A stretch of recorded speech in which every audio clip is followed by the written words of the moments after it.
নেত্রকোনার এক মাদ্রাসা, মহিলা মাদ্রাসার এক হুজুরের নামে অভিযোগ হয়েছে। দেখছেন আপনারা কেউ? 11 বছরের মেয়ে প্রেগনেন্ট। শুনেন নাই? শুনেন নাই? হুজুর শুনতেন? 11 বছরের একটা মেয়ে প্রেগনেন্ট। হুজুর উপরে দুর্নাম কি হয়েছে? কয় হুজুরের এটারে প্রেগনেন্ট হুজুরের মাধ্যমে হয়েছে। বলেন নাউজুবিল্লাহ, জোরে বলেন নাউজুবিল্লাহ। হুজুরের নামে একেবারে পুরা ফেসবুক সব তুলফাল যে হুজুর, পুরা হুজুর জাতি, মানে একজনের না, খালি নেত্রকোনার হুজুরের না, পুরা হুজুর।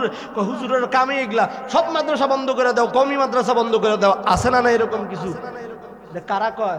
হিন্দুরা কয় কওমি মাদ্রাসা বন্ধ করতে, খ্রিস্টানরা কয়, আপনার আমার মতো লেবাসদারি জাতি বাইরাই কয় মাদ্রাসা বন্ধ করে দাও। আছে না নাই? হুজুর দোষ করছে একজন, সব হুজুরেরা দোষ হয়ে গেছে। ওই হুজুর আবার লাইভে এসে বুক ফুলে কইতেছে আমি নিরপরাধ, আমার ভিতরে কোনো দোষ নাই।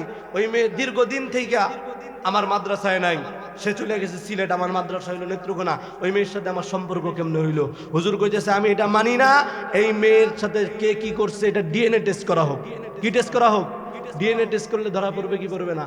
হুজুর বুক ফুলায় পড়তেছে। এখন ওই যে এলাকার কিছু সামসা থাকে না, কুত্তামার্কা সামসা, জেনে হাত দিও নেই যায় সাড়ে, ওই কুত্তামার্কা সামসারাই তো ওই হুজুরের নামে অপবাদ দিছিল যে ওই হুজুর এই কাজ করছে। ওই কুত্তামার্কা সামসারা এখন না ডিএনএ টেস্ট, ওই হুজুরই অপরাধী।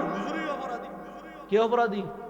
ওই হুজুরই অপরাধী। মানে বুঝাইতেছি কথার কথা, ওই যে হুজুরদেরকে আমরা কেমন অবহেলা করি।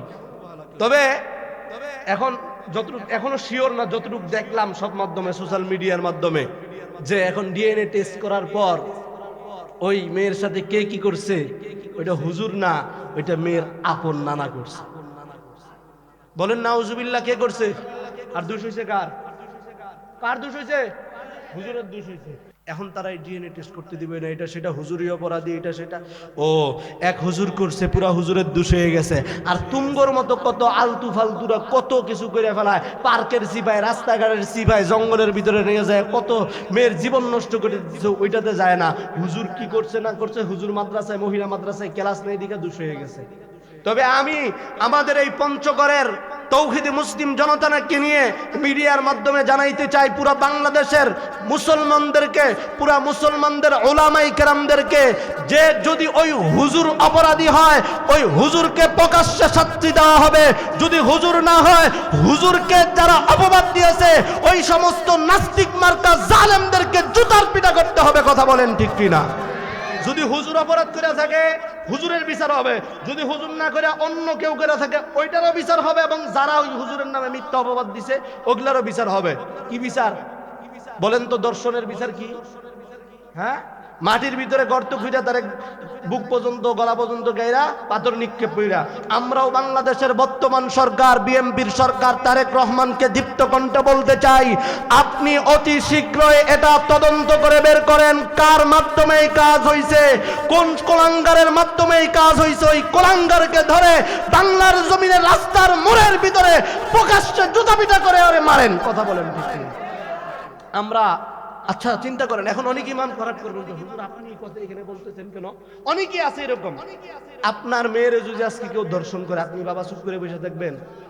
কোথায় যায় মামলা করবেন, কোথায় কি করবেন? নাই আরেকজনের মেয়েরে করছে, ওইটা শুনলে আপনার খারাপ লাগে। আপনি যদি ওইটার প্রতিবাদ না করতে পারেন, আপনি মুসলমানই হইতে পারবেন না। এজন্য প্রতিবাদ করার দরকার আছে না নাই? ওমা খালাকতুল জিন্না ওয়াল ইনসা ইল্লা লিয়াবুদুন। বলেন আল্লাহু আকবার। রব্বুল আলামিন এই আয়াতে কারিমার ভিতরে বলেন, আমি আল্লাহ পাক রব্বুল আলামিন দুনিয়ার ভিতরে জিন এবং ইনসান, জিন এবং মানুষকে সৃষ্টি করেছি ইল্লা লিয়াবুদুন, একমাত্র কেবলমাত্র আমি আল্লাহর ইবাদত করার জন্য। বলেন সুবহানাল্লাহ। কার ইবাদত করার জন্য? আল্লাহর ইবাদত করার। আল্লাহ ডাক দিয়া কয়, বান্দা আমি আল্লাহ তাআলা তোমাদেরকে দুনিয়ার ভিতরে পাঠাই নাই, তোমরা দুনিয়ার ভিতরে যাইয়া মাছের পূজা করবা, গাছের পূজা করবা, মূর্তির পূজা করবা, পীরের পূজা করবা। আমি আল্লাহ তাআলা তোমাদেরকে এই কাজের জন্য পাঠাই নাই। আমি আল্লাহ তোমাদেরকে পাঠাইছি একটা উদ্দেশ্য দিয়া, সেই উদ্দেশ্যটা হলো ইল্লা লিয়াবুদুন, ইবাদত করতে হবে একমাত্র কার? আরো জোরে বলেন, ইবাদত করতে হবে কার? এ পঞ্চগড়ের মুসলমান, ও যুবক ভাই, বিদ্যু বাবা, পর্দার আড়ালের মা বোনেরা আমার, আজকের এই ময়দানে বসিয়া গেছো, অনেকে আমার বাবার মতো বয়স, অনেকে আমার বড় ভাইয়ের মতো বয়স, কেউ বা আমার দাদুর মতো বয়স। ও পর্দার আড়ালের মা বোনেরা আমার, পর্দার আড়ালে বৈশা বৈশা বয়ান শুনো। ওই লালমনিহাটের একটা ছেলে আইসা তোমাদের স্টেজে বয়ান করে, ও মা একটু আমার ওমর ফারুক ভাইয়ের মায়ের দিকে একটু তাকাও। ও বৃদ্ধ বাবা একটু আমার ওমর ফারুক ভাইয়ের বাবার দিকে তাকাও। আমি মাজিদুল ইসলাম হেলালি লালমনিরহাট থেকে আসছি, এই গভীর রাত পর্যন্ত আমার বয়ান শোনার জন্য বসে আছেন আমার ভাই ওমর ফারুক। তো বাংলাদেশের বিভিন্ন জেলায় জেলায় বয়ান করে, অনেক সময় একই জেলায় বয়ান থাকে। ও মুসলমান, তোমাদের এলাকার সন্তান তার বয়ান শোনার জন্য অন্য অন্য এলাকার মানুষরা এরকম ভাবে চুক্তি করে বসে থাকে, কখন হুজুর স্টেজের ভিতরে আসবে, কখন বয়ান করবে। ও মুসলমান, আমি বক্তা সাহেবের উদ্দেশ্য যদি হয় বক্তাগিরি কইরা খাওয়া, আমি বক্তা সাহেবের উদ্দেশ্য যদি হয় আমল ছাড়া, আমি বক্তা সাহেব বাংলাদেশের ভিতরে অনেক বক্তা আছে যারা ও নামাজের ওয়াজ করে ঠিক মতো নামাজ পড়ে না, যারা আমলের বয়ান করে তাদের ভিতরে আমল নাই। আমি বক্তা সাহেব যদি তাদের মতো বয়ান করতে থাকি, আর আপনি শ্রোতা সাহেব যদি সারাটা রাত বৈশা বৈশা বেআমলের নিয়ত ছাড়া যদি বৈশা বৈশা যে দেখি হুজুরের চেহারাটা কেমন, হুজুর কালা না দলা, হুজুরের সুর আছে না নাই, হুজুর খাটো না বড়, এই উদ্দেশ্য দিয়া নিয়ে যদি বসেন, ওই যে ইল্লা লিয়াবুদুন, আল্লাহর ইবাদত কোনোদিন আপনার আমার দ্বারা হবে না। ঠিক কিনা? এই যে মুসলমান, এই যে ময়দানে বৈশা বয়ান শুনতেছেন, এই বয়ান শোনাটাও একটা ইবাদত। কি? এই যে বয়ান শুনতেছেন, এই বয়ান শোনাটাও একটা ইবাদত। আমি বক্তা বয়ান করতেছি, এটাও একটা ইবাদত। ও মুসলমান, আল্লাহ এবার ডাক দিয়া কয়, ও বান্দা বান্দি, আমি আল্লাহ তোমাদেরকে একমাত্র আমি আল্লাহর ইবাদত করার জন্য বানাইছি, আমি আল্লাহ কারো দুনিয়ার কোনো কিছুর পূজা করার জন্য বানাই নাই। ও বান্দা বান্দি শুনিয়া নাও, আমি রব তোমাদেরকে দুনিয়ার ভিতরে পাঠাইছি, আমি তোমাদের কাছ থেকে খাবারের ভাগ চাই না, রিজিকের ভাগ চাই না, সম্পদের ভাগ চাই না, সন্তানের ভাগ চাই না। আমি আল্লাহ তোমাদের কাছ থেকে শুধু একটা জিনিস চাই, সেটা হলো ইল্লা লিয়াবুদুন, ইবাদত করবা একমাত্র আমি আল্লাহর। এই বান্দা, তোমরা যদি সঠিকভাবে আমি মালিকের ইবাদত করতে পারো, আমি মালিকের গোলামি কইরা দুনিয়া থেকে বিদায় নিয়ে যাইতে পারো, ও বান্দা দুনিয়ার ভিতরেও তুমি শান্তি, পরকালের ভিতরেও তুমি শান্তিতে থাকবা। ও বান্দা, দুনিয়ার ভিতরে সম্মানের অভাব নাই, কিয়ামতের ময়দানেও তোমার সম্মানের অভাব নাই। ও বান্দা, তুই যদি আমি আল্লাহর ইবাদত করো, বান্দা তোর কি প্রয়োজন, কোনটা দরকার, আমি আল্লাহ তোরে সব দিয়া দিলাম। এই বান্দা, তোর খোদার জন্য খাবারের দরকার, ভাতের দরকার, আমি আল্লাহ ভাতের ব্যবস্থা কইরা দিলাম। বান্দা, তুই শুধু ভাত খাইতে পারবা না, আমি আল্লাহ তোর জন্য বিভিন্ন রকমের তরকারির ব্যবস্থা করে দিলাম। গরুর গোশত তোর জন্য হালাল করে দিলাম, ছাগলের গোশত তোর জন্য হালাল করিয়া দিলাম, দুম্বার গোশত তোর জন্য হালাল করিয়া দিলাম, মুরগির গোশত তোর জন্য হালাল করিয়া দিলাম। বান্দা, সাগর নদীর যত মাছ, সমস্ত মাছগুলো তোর জন্য হালাল করিয়া দিলাম। এ বান্দা, অনেক তরকারি তোর জন্য হালাল করিয়া দিলাম। বান্দা, তোর যত প্রয়োজন তুই তত খা, বান্দা তোর যত প্রয়োজন তুই নে। বান্দা, শুধু তাই না, এ বান্দা, আমি আল্লাহ তোর দুনিয়ার ভিতরে চলতে গেলে তোর বাড়ি গাড়ির দরকার আছে, অর্ধ সম্পদের দরকার আছে। বান্দা, আমি আল্লাহ তোরে গাবি নামক নেয়ামত দিলাম। এই বান্দা, এই গাবিটা প্রত্যেক বছর বছর বাছুর দিবে তোরে, এই বাছুরটা বড় হইলে এটা বিক্রি কইরা 2 টাকা ইনকাম করতে পারি। বান্দা, তোর শরীরের ভিতরে শক্তি নাই, বান্দা গাবির দুধ দহন কইরা তুই খা।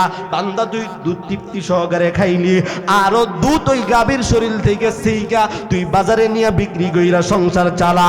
বান্দা, আমি আল্লাহ তোর কাছ থেকে বিন্দু পরিমাণ হিসাব নিব না।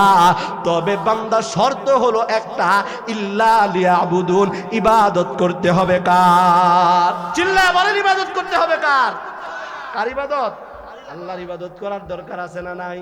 আল্লাহ বলে বান্দা তোর যা প্রয়োজন, যত কিছু প্রয়োজন সব আমি রব তোরে দিয়া দিলাম। বান্দা বিনিময়ে আমি আল্লাহ তোর কাছ থেকে শুধুমাত্র চাই আমি আল্লাহর গোলামি। কার গোলামি? কার ইবাদত করতে হবে? আল্লাহর ইবাদত।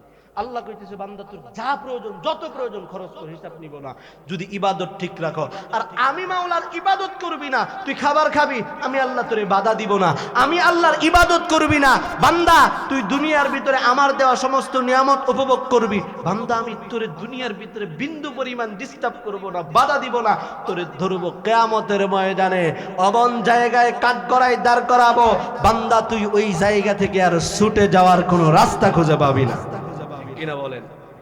আল্লাহ যদি কিয়ামতের ময়দানে ধরে হিসাব দিতে পারবেন। মুসলমান একটু ভালো করিয়া শুনেন, বিস্তারিত আলোচনা করার সুযোগ নাই, এলোমেলো কিছু কথা আপনাদেরকে বলে দিয়া যায়।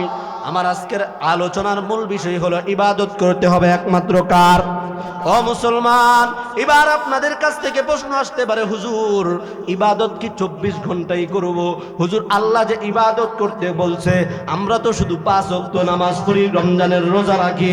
ও হুজুর আপনার ওয়াজ শুইনা মনে হইতেছে ইবাদত মনে হয় সব সময় 24 ঘন্টা করা লাগবে।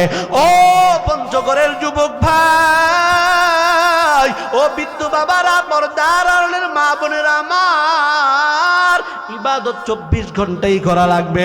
এবার ডাক দিয়া বলতে পারেন, হুজুর ইবাদত যদি 24 ঘন্টাই করি, হুজুর আমার সংসারে কখন টাইম দিব? আমি আমার পেটের ক্ষুধা কখন নিবারণ করব? হুজুর আমি আমার ব্যবসা প্রতিষ্ঠানে কখন সময় দিব? হুজুর আমার পরিবার চালানোর জন্য বাজার করা লাগবে, ওই বাজার কখন করব? প্রশ্ন আসে না নাই? আসে না নাই? প্রশ্ন আসে কি আসে না? এরকম প্রশ্ন আসে না? ও মুসলমান, ফাইনাল অ্যানসার শুনিয়া নাও, এবার একটু অন্তরের কানটা লাগাইয়া দিবা। ও পর্দার আড়ালের মা গো, আল্লাহর ইবাদত 24 ঘন্টাই করা লাগবে।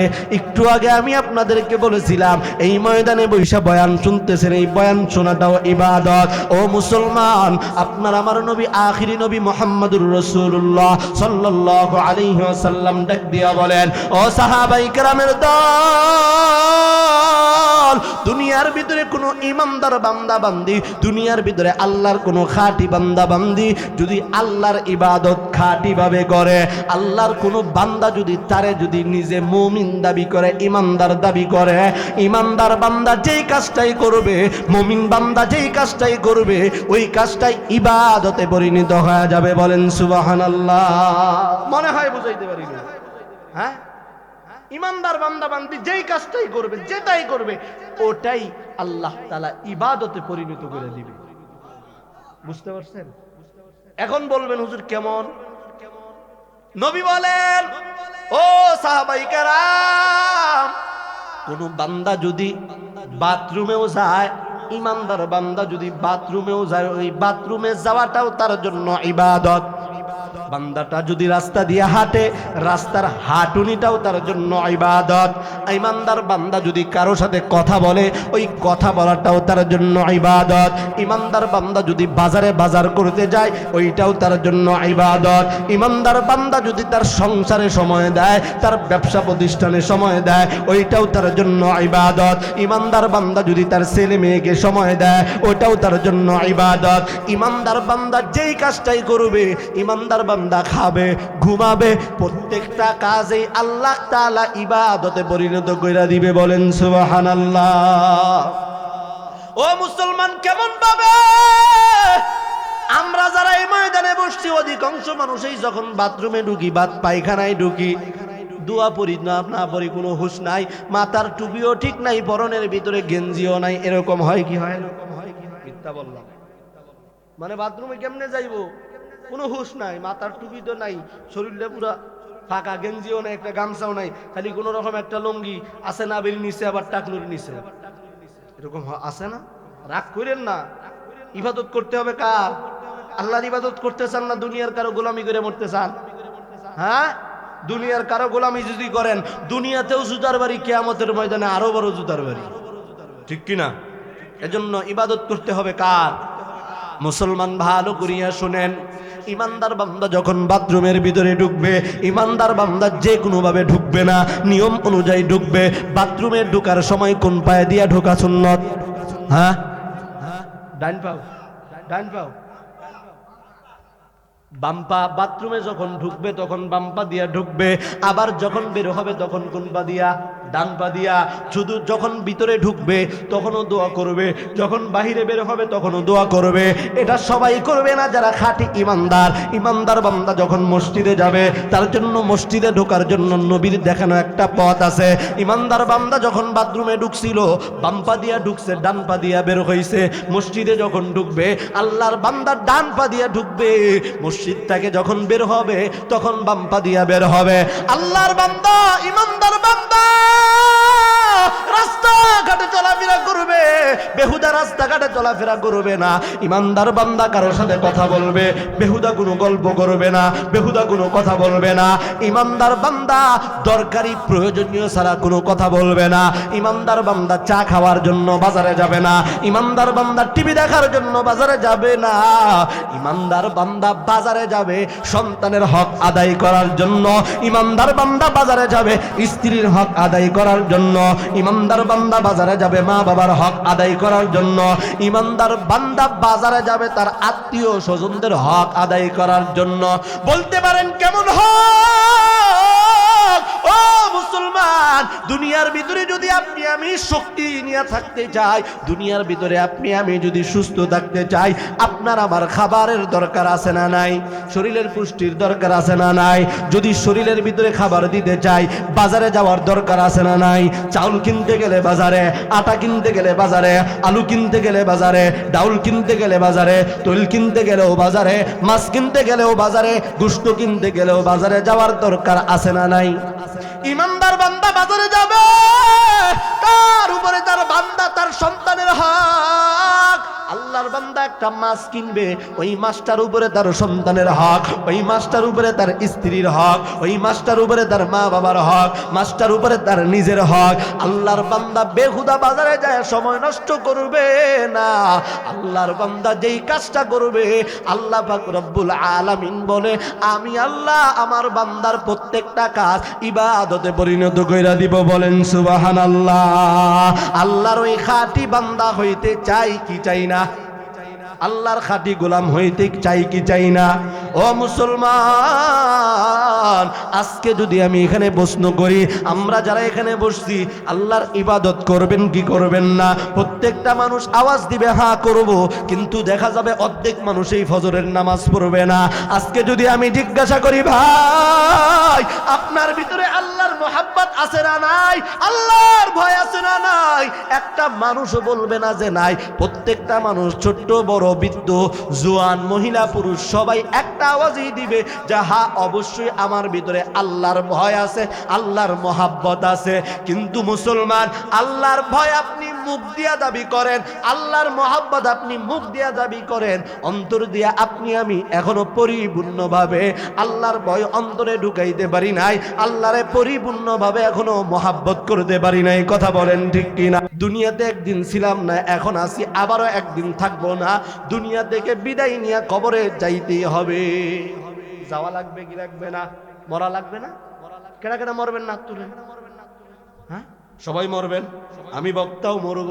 ও মুসলমান, কুরআনুল কারীমের যত আয়াত আছে, হিন্দু বলেন, খ্রিস্টান বলো, বৌদ্ধ বলেন, যত ধর্ম, যত অবলম্বী মানুষ আছে, সবাই যদি পুরা কুরআনুল কারীমকে অস্বীকার করে, কোন বিধর্মীয় আল্লাহর কোরআনের একটা আয়াত, অর্থাৎ কুল্লু নাফসিন যায়িকাতুল মাউত, এই আয়াতটারে কেউ অস্বীকার করতে পারবে না।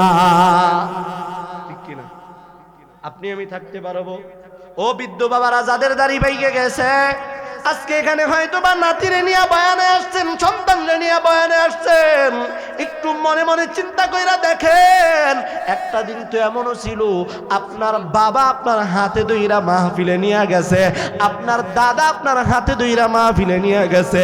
আজকে আপনি দুনিয়াতে আছেন কিন্তু আপনার বাবা নাই, আজকে আপনি দুনিয়াতে আছেন কিন্তু আপনার দাদা নাই। আছে না নাই?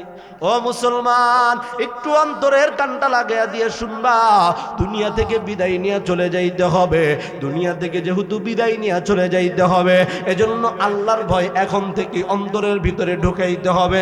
কোন দিন মরণ আসবে বলা যায় না, কোন দিন আজরাইল আপনার আমার বাড়িতে আইসা যাবে বলা যায় না। এখন থেকেই মৃত্যুর জন্য প্রস্তুত নিতে হবে, এখন থেকেই মৃত্যুর সামানা তৈরি করতে হবে, ইবাদত করতে হবে আল্লাহর, ভয় করতে হবে আল্লাহকে, মোহাব্বত লাগাইতে হবে আল্লাহর সাথে। কথা বলেন ঠিক কিনা? আল্লাহর ইবাদত করতে চাই কি চাই না? আল্লাহর ভয় অন্তরে ঢুকাইতে চাই কি চাই না? আল্লাহর মোহাব্বত অন্তরের ভিতরে লাগাইতে চাই কি চাই না? ও মুসলমান, আল্লাহর ইবাদত আমরা করতে চাই, আল্লাহর ভয় অন্তরে ঢুকাইতে চাই। যদি আল্লাহর ইবাদত কেমনে করা লাগবে যদি জানতে চাই, আল্লাহর সাথে কেমনে সম্পর্ক লাগানো লাগবে যদি জানতে চাই, আপনি আমি এমন ভাবে জানবো না, আপনি আমি এমন ভাবে জানবো না। বলি কেমন ভাবে জানতে হবে? বলেন আমি তো কোনোদিন মাদ্রাসায় পড়ি নাই, আমি তো হাফেজ হই নাই, আলেম হই নাই, কেমনে নামাজ পড়া লাগবে, কেমনে ইবাদত করা লাগবে আমি তো জানি না। এখন আমি কেমনে জানবো? আজকের এই মাদ্রাসায় কয়জন ছাত্র? 7 জন ছাত্ররে পাগড়ি দেওয়া হয়েছে। ওই 7 জন ছাত্রর কাছে যান, যা জিজ্ঞাসা করেন কেমনে নামাজ পড়া লাগবে, কেমনে রুকু করা লাগবে, কেমনে সেজদা দেওয়া লাগবে, কেমনে কেরাত পড়া লাগবে, কোন সময় দুরূদ পড়া লাগবে, কোন সময় তাশাহুদ পড়া লাগবে, কোন সময় দোয়া কুনুত পড়া লাগবে। ওই ছাত্ররা পটপট করিয়া বলিয়া দিবে, কিন্তু আপনার আমার দ্বারা সম্ভব না। কথা বলেন, এমন মানুষ আছে না নাই? এখন যদি এগুলো শিখতে চান, জানতে চান, যাইতে হবে আলেমের কাছে। মাদ্রাসায় কোথায়? মাদ্রাসায় যাইতে হবে, আলেমের কাছে যাইতে হবে। কিন্তু আমাদের সমাজের মানুষ এতটা বেহায়া, এতটা কপাল বুড়া, তারা হুজুরদেরকে এখন মূল্যায়ন করতে চায় না, হুজুরদেরকে তারা চাকর মনে করে। আছে না? না এলাকাত নাই, আমগো লালমনিরহাটে আছে। মসজিদের ইমাম মনে করে চাকর, টিহাদে রাখছি হুজুর, সময় মতো মসজিদ আয়েন না, কে সামনে মাস থেকে বেতন কম। মিথ্যা কথা কইছি। মাদ্রাসার হুজুর, মসজিদের মুয়াজ্জিন সাহেব, মসজিদে যে একটা ভালো মুয়াজ্জিন সাহেব, টিহাদে রাখছি না, মসজিদে ময়লা কে? ওরে কপাল বুড়া, রে কপাল বুড়া, তুই কপাল বুড়া দুনিয়াতেও আখেরাতেও। ও ইমামরে টাকা দাও, মুয়াজ্জিনরে টাকা দাও বিদায়, ইমাম তোমার কামলা হয়ে গেছে, মুয়াজ্জিন তোমার চাকর হয়ে গেছে। আমাদের সমাজে এমনও কিছু মসজিদ মাদ্রাসার সভাপতি আছে, ইমামরে দিয়া বাজারটাও করায়, মুয়াজ্জিনরে দিয়া বাড়ির ঘরও পরিষ্কার করায়। আছে না নাই? আছে না নাই? রাগ করছেন? কারো বিরুদ্ধে বলছি? কারো কাউকে টার্গেট করে বললাম নাকি? তাহলে কথা কন নাকি? আছে না নাই এরকম? ইমামদেরকে কোনো মূল্যায়নই করে না, হুজুররা কিছু করলেই সব শেষ, আর আপনি চান্দু মিয়া কিছু করলে কোনো যায় না। আর হুজুররা যখন মরে, আমার আব্বা মরে গেছে, হুজুর আমার আব্বার জানাটা আপনারই পড়ায় দায়িত্ব হইব। হ্যাঁ স্যার, আর কেউ নেই আমার গোষ্ঠীর জীবনে, মসজিদে মক্তবের বারান্দা তো যায় নাই, কেডা আমার আব্বার জানাজা পড়াইতে, আপনারই যাওয়া লাগবো। আছে না নাই? কুলার বিয়া দিব, মাইয়ার বিয়া দিব, হুজুর একদিন আমার মাইয়ার বিয়া যাইতে হইব আপনার। না আমি যাবো না। না হুজুর, আপনি না গেলে বিয়ে করাইবো কেডা? ও, বিয়ের সময় হুজুর, মরার সময় হুজুর, বাকি সময় হুজুরের খবর থাকে না। রাগ করতেছেন? বাস্তব কথা বলতেছি, রাগ করতেছেন? হুজুরদেরকে আমরা এতটা অবহেলা করি। আরে মরার সময় যদি হুজুর সামনে না যায়, তোমার লাশ কবরে যাবে না। হুজুর ছাড়া তোমার কবর, লাশ কবরে নামানোর মতো কেউ নাই, তোমার জানাজা পড়ার মতো কেউ নাই। আমরা এমন কপাল পুরা মুসলমান। বিয়া সবগুলা যারো জৈব, যদি হুজুর কালেমাটা না ফারায়, হুজুর যদি বিয়াটা না ফারায়, জয়টা দিবেন পুরোটাই জারস। রাগ করলেন? মন খারাপ করলেন? হুজুরে সবসময় মূল্যায়ন করতে হইব, তাইলে না দুনিয়াতেও সম্মান পাইবেন, আখেরাতেও সম্মান পাইবেন। একটা হাদিস আছে না, যার সাথে যার মোহাব্বত তার সাথে তার, জানেন না? এটা তো মক্তবের একটা ছোট বাচ্চারা ধরলো, যেটা আলিফ ব্যাপার, এটা করলে ওইটা পারবো।